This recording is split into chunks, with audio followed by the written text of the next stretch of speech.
আসসালামু আলাইকুম ওরহমাতুল্লাহি ওবারাকাতু।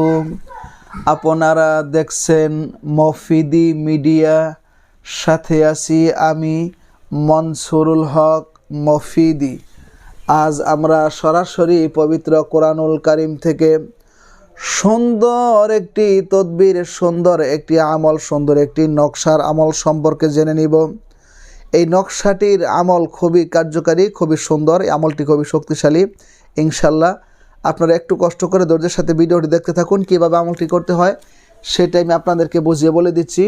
সেটি হচ্ছে, কোনো ব্যক্তিকে দূর থেকে আপনার কাছে নিয়ে আসার আমল। ঠিক আছে, তার মানে হচ্ছে, যদি আপনার স্বামী আপনাকে ছেড়ে এখন দূরে অন্য কোথাও থাকে, সে আপনার কাছে আসতে চায় না, সে অন্য কোনো মেইলি ফাংশনের মধ্যে পড়ে আছে, সে আপনার কাছে আসতে চায় না, তাকে আপনি আপনার কাছে ফিরিয়ে আনতে পারবেন।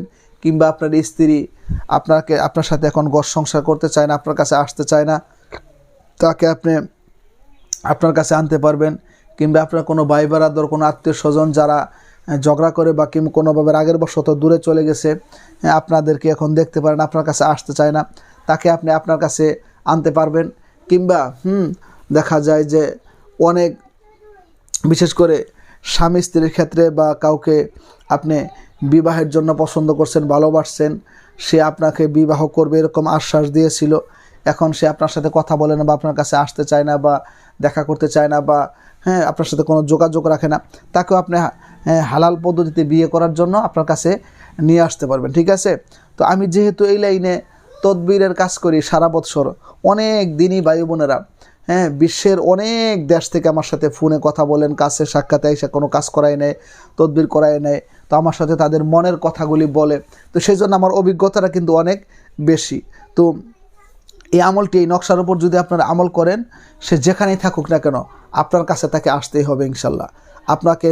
আপনাকে ছাড়া সে কোনো কিছু বুঝবে না, তার মন মানসিকতা অন্য জায়গায় থাকতে পারবে না, তার মন অন্যদিকে টিকবে না, আপনার কাছে সে চলে আসবে। ঠিক আছে, তো কিভাবে আমল করবেন সেটি হচ্ছে, তার আগে আপনাদেরকে বলে দিচ্ছি, যদি আমলটি বুঝতে কোনো সমস্যা হয়, অথবা যে কোনো বিষয় শিখতে, জানতে, বুঝতে, যে কোনো বিষয়ের তদবির করাতে, যে কোনো বিষয়ের কাজ করাতে, বিশ্বের যে কোনো প্রান্ত থেকে ভাই হিসাবে এবং বন্ধু হিসাবে সরাসরি আমার সাথে মোবাইল ফোনে কিংবা ইমোতে হোয়াটসঅ্যাপে যুক্ত হয়ে মনের কথাটা আমাকে জানাতে পারেন। যে কোনো বিষয়ের কাজ, যে কোনো বিষয়ের তদবির জায়েজ পদ্ধতিতে খুব সহজেই আপনি করা নিতে পারেন ইনশাআল্লাহ। ঠিক আছে, তো আমার মোবাইল নাম্বারটি হচ্ছে 01725357513। ঠিক আছে, তো এই একটি নকশা আপনারা স্ক্রিনের মধ্যে দেখতে পাবেন। ঠিক আছে, একটি নকশা আপনারা স্ক্রিনের মধ্যে দেখতে পাবেন। এই নকশাটিকে আপনি নিজের হাতে যে কোনো কলম দ্বারা লিখবেন। ঠিক আছে, লিখে, অথবা আপনি কম্পিউটার দোকান থেকে, এখন তো প্রযুক্তির যুগ, আমার কাছ থেকে অনুমতি নিয়ে আপনি কম্পিউটার দোকান থেকে প্রিন্টার বাহির করে আপনি যাকে ফিরিয়ে আনতে চান, ঠিক আছে, তার নামটা আপনি আগে লিখবেন, যে কাজটা করবে তার নামটা পাশে লিখবেন, পরে লিখবেন। ধরেন কোনো স্বামী তার স্ত্রীকে ফিরিয়ে আনতে চায়, তাহলে স্ত্রীর নামটা আগে লিখতে হবে, স্বামীর নামটা পরে পাশে লিখতে হবে। ঠিক আছে, লিখে এই নকশাটি কোনো তাবিজের মধ্যে ভরে বা কোনো কিছুর মধ্যে পেঁচিয়ে, সেটা আপনি যে কোনো গাছের ডালে, কিংবা কোনো ঘরের কোনো ভিতরে কোনো একটা জায়গায় সুতা দ্বারা তাবিজটা আপনি এরকম ঝুলন্ত অবস্থায় রাখবেন। এটা যেন একটু মানে যে একটু যাতে লড়াচড়া খায়। ঠিক আছে, তো কিংবা কোনো গাছের ডালও আপনি বেঁধে রাখতে পারেন, বাইরে কোথাও রাখতে পারেন।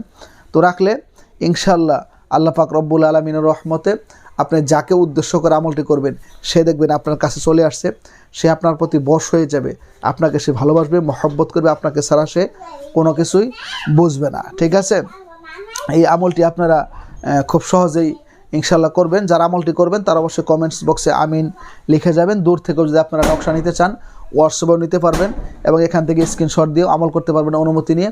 তো ইনশাল্লাহ আমলটি আপনারা করবেন, খুবই সহজ আমল, খুবই কার্যকারী আমল, খুব সহজেই ভালো ফলাফল পেয়ে যাবেন আল্লাহ পাক রব্বুল আলামিনের রহমতে।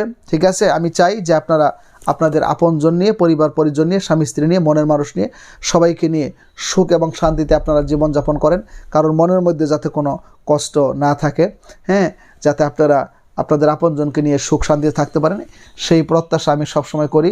তো আমার জন্য দোয়া করবেন, আমি আপনাদের জন্য দোয়া করি। আজকের মধ্যে এই পর্যন্তই। আসসালামু আলাইকুম ওয়া রাহমাতুল্লাহি ওয়া বারাকাতুহু।